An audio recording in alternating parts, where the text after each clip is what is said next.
വഴിക്കട വെള്ളക്കട്ടയിൽ വിദ്യാർത്ഥി ഷോക്കേറ്റ് മരിച്ചുമായി ബന്ധപ്പെട്ട സംഭവത്തിൽ വനം മന്ത്രി ശശീന്ദ്രനും അതോടൊപ്പം തന്നെ CPM സംസ്ഥാന സെക്രട്ടറി MV ഗോവിന്ദനും ആരോപണം ഉന്നയിച്ചതിൽ ഇവിടുത്തെ വഴിക്കട പഞ്ചായത്ത് വൈസ് പ്രസിഡന്റ് റജിമോൻ റജിമാഷ് അദ്ദേഹത്തിന്റെ കൂടി ഒരു പങ്കാളിത്തം ഉണ്ട് എന്ന രീതിയിൽ പറഞ്ഞിരുന്നു. അദ്ദേഹം നമ്മോടൊപ്പം ചേരുന്നുണ്ട്. വനമന്ത്രിയുടെയും MV ഗോവിന്ദ മാസ്റ്ററുടെയും വാക്കുകൾ കേട്ടെന്ന് തോന്നുന്നു. എന്താ തോന്നുന്നത്? തീർച്ചയായിട്ടും മാധ്യമപ്രവർത്തകരും കേരളത്തിലെ പൊതുസമൂഹം ഒരു വിലയിരുത്തട്ടെ.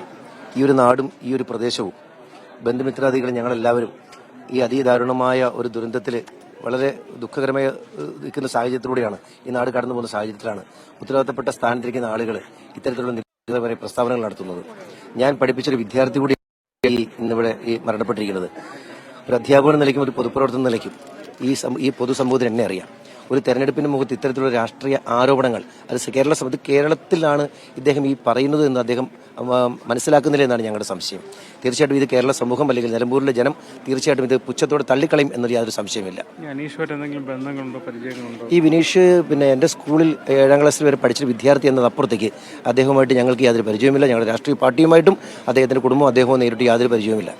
എന്തുകൊണ്ടായിരിക്കും അപ്പൊ അങ്ങനെ ഒരു ആരോപണം ഉന്നയിച്ചെന്ന് ആലോചിക്കുന്നുള്ളൂ? തീർച്ചയായിട്ടും ഇതിന്റെ ആരോപണ വിധേയരായിട്ട് നമുക്ക് പ്രത്യേകിച്ച് വനംവകുപ്പാണ്. ഇതുമായി ബന്ധപ്പെട്ടുകൊണ്ട് നിങ്ങൾ ഈ പ്രദേശവാസികളോട് തന്നെ അന്വേഷിച്ചറിയാം. നിരവധി തവണ ഈ പറഞ്ഞ വ്യക്തിയുമായി ബന്ധപ്പെട്ടുകൊണ്ട് തന്നെ വനംവകുപ്പുമായി ബന്ധപ്പെട്ടുകൊണ്ട് നിരവധി തവണ അല്ലെങ്കിൽ KSBയുമായി ബന്ധപ്പെട്ടുകൊണ്ട് ഇത്തരത്തിൽ അനധികൃതമായ പന്നിവേട്ടയ്ക്ക് വേണ്ടി ഇത്തരത്തിലുള്ള കാര്യങ്ങൾ ഉപയോഗപ്പെടുത്തുന്നു എന്ന കാര്യങ്ങൾ നേരത്തെ തന്നെ പരാതിപ്പെട്ടിട്ടും ഉത്തരവാദിത്തപ്പെട്ട അധികൃതർ നടപടി എടുക്കുന്നില്ല.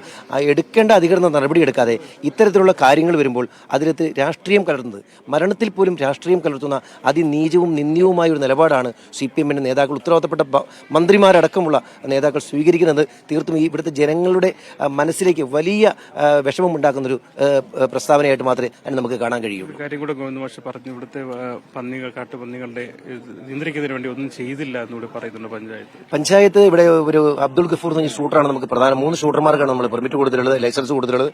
അതിൽ വഴിക്കട പഞ്ചായത്തിൽ മാത്രം 107 പന്നികളെ നമ്മൾ വെടിവെച്ചിട്ടുണ്ട്. അതിന് നമുക്ക് അതിന്റെ തുകയും നമ്മൾ കൈമാറിയിട്ടുണ്ട്. ഇപ്പോൾ നമ്മൾ ഈ വെള്ളക്കെട്ട് വാർഡിനെ സംബന്ധിച്ച് 27 പന്നികളെയാണ് നമ്മൾ വെടിവെച്ചിട്ടുള്ളത്. ഇപ്പോൾ നിങ്ങൾക്കറിയാം, കഴിഞ്ഞ ദിവസം പെരുന്നാളിനനുബന്ധിച്ച് ഒരു കാള അറിവിന് കൊണ്ടുവന്ന കാള വരണ്ടോടിയപ്പോൾ നമ്മൾ പോലീസിന്റെ കയ്യിലാണ് ഇപ്പോൾ തോക്കുള്ളത്. കളക്ടറുടെ പ്രത്യേക ഇലക്ഷൻ ആയതുകൊണ്ട് തോക്കെല്ലാം ഇവിടെ പോലീസിന്റെ ഡിപ്പാർട്ട്മെന്റാണ്. അപ്പം ഞാൻ തന്നെ ഈ കാള വരണ്ടോടിയപ്പോൾ ഒരു അപകടാവസ്ഥ വന്നപ്പോൾ ഞാൻ ഈ വഴിക്കടവ് SHOനെ വിളിച്ചപ്പോൾ അത് കളക്ടറുടെ പെർമിഷനോട് മാത്രമേ ചെയ്യാൻ കഴിയുള്ളൂ എന്ന് പറഞ്ഞു. അപ്പം എന്നിട്ട് നമ്മൾ മറ്റൊരു ഷൂട്ടറെ വിളിച്ചിട്ടാണ്, പുറത്തുള്ള പഞ്ചായത്തിലെ ഷൂട്ടറെ വിളിച്ചിട്ടാണ് നമ്മൾ ആ കാളയെ തന്നെ നമുക്ക് വെടിവെക്കാൻ കഴിഞ്ഞത്. അപ്പോൾ ഇത്തരത്തിൽ വലിയൊരു പ്രതിസന്ധി നേരിടുന്ന ഒരു പ്രദേശത്ത് 17 വാർഡുകൾ ഇവിടെ ഫോറസ്റ്റുമായി ബന്ധപ്പെട്ടു. പിന്നെ എന്തിനാണ് ഈ ഫോറസ്റ്റ് ഡിപ്പാർട്ട്മെന്റാണ് അതിൽ നടപടിയെടുക്കേണ്ടത്? ഞങ്ങൾ നിരന്തരം ഉന്നയിക്കുന്ന ആവശ്യങ്ങളൊന്നാണ് ഈ വന്യമൃഗങ്ങളുമായി ബന്ധപ്പെട്ടുകൊണ്ട് നടപടിയെടുക്കണമെന്ന്. അതിന് നടപടിയെടുക്കാതെ കേവലം പഞ്ചായത്തിന് മുകളിലേക്ക് ഇത്തരത്തിൽ ആരോപണം ഉന്നയിക്കുന്നത് അത് എന്താണ് അദ്ദേഹം ഉദ്ദേശിച്ചതെന്ന് മനസ്സിലാകും. അത് അദ്ദേഹത്തിന് ഉത്തരവാദിത്തമുള്ള ഒളിച്ചോടൽ മാത്രമായിട്ട് ഞങ്ങൾക്ക് അതിനെ വിലയിരുത്താൻ കഴിയുള്ളൂ. എന്തായാലും വനമന്ത്രിയുടെ പ്രസ്താവനയും ആരോപണവും തള്ളിക്കളയുകയാണ് റജിമാഷ്. വിപിൻ ജെയിംസിനൊപ്പം മുഹമ്മദ് അസ്ലം, മീഡിയ 1 നിലമ്പൂർ.